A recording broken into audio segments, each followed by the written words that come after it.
Nasir electronics mobile computer furniture e bike भांडी centre Salgare. लग्न समारंभासाठी लागणारी भांडी, संसार सेट, फर्निचर, मेकअप सर्व साहित्य 30% डिस्काउंट।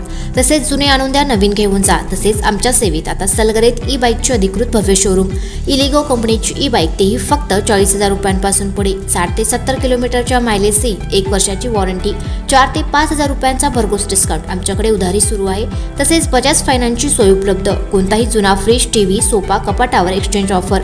आमचा पत्ता Nasir electronics and mobile shop, E computer, E bike भांडी सेंटर, पोस्ट ऑफिस समोर सलगरे।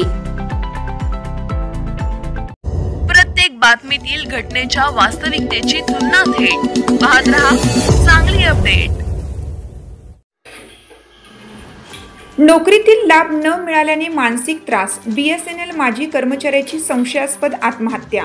दिनांक 16 जून रोजी विजयनगर येथील नवीन कोर्टाच्या मागे कृषी प्रदर्शनाच्या परिसरात एक पुरुष मृत अवस्थेत आढळून आला। सदर व्यक्तीची ओळख वनसवाडी गल्ली नंबर 5 नाना पाटील कॉलनी येथे राहणारे विलास रामू कोळी वय 65 अशी झाली आहे। माहितीनुसार मृतदेह झाडाच्या बुंध्याजवळ गवतात पडलेला आढळून आला। स्थानिक नागरिकांनी याची माहिती पोलिसांना दिल्यानंतर घटनास्थळी विश्रामबाग पोलीस आपत्कालीन पथक व स्पेशल रेस्क्यू फोर्स दाखल झाली। पोलिसांनी पंचनामा करून मृतदेह पुढील तपासासाठी सांगली शासकीय रुग्णालयात पाठवला।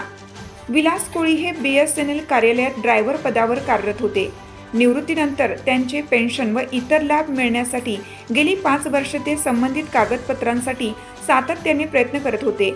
मात्र 1 वर्षाच्या अथक पाठपुराव्यानंतरही त्यांना अपेक्षित लाभ मिळाला नव्हता।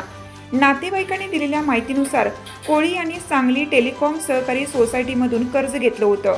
मात्र त्यांचे फायनान्शियल लाभ न मिळाल्याने त्यांना सतत मानसिक छळाला सामोरं जावं लागत होतं। त्यामुळे त्यांनी टोकाचं पाऊल उचललं असावं असा संशय नातेवाईकांनी व्यक्त केला आहे।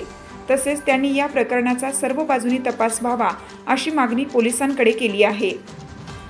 सध्या या प्रकरणाचा तपास विश्रामबाग पोलीस ठाणे करत असून नेमकी मृत्यूची कारणे स्पष्ट होण्यासाठी अधिक तपास सुरू आहे।